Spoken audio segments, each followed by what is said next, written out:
Rapat pleno terbuka rekapitulasi perhitungan perolehan suara di tingkat provinsi di 17 kabupaten kota di Sumatera Selatan yang dimulai pada tanggal 6 Maret sudah selesai dan ditetapkan oleh KPU Sumsel pada tanggal 9 Maret 2024.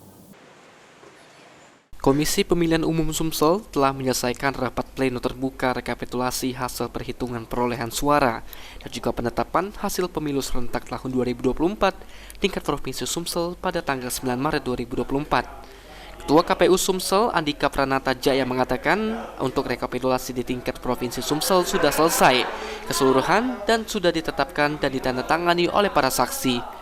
Selanjutnya KPU Sumsel akan menyerahkan hasil pleno ke tingkat KPU Republik Indonesia untuk dibacakan di tingkat Republik Indonesia.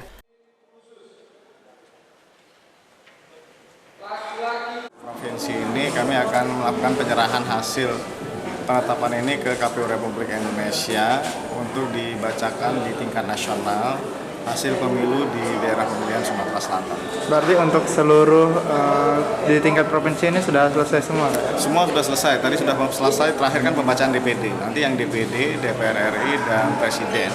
Wakil Presiden akan kami bawa ke Jakarta untuk disahkan. Rapat pleno terbuka di Sumsel berlangsung lebih cepat dari yang dijadwalkan yang ditentukan, di mana rencananya akan berlangsung selama 5 hari, yakni dari tanggal 6 Maret hingga 10 Maret 2024. Namun rekapitulasi di tingkat Provinsi Sumsel bisa diselesaikan pada hari keempat. Eki Saputra, PAL TV.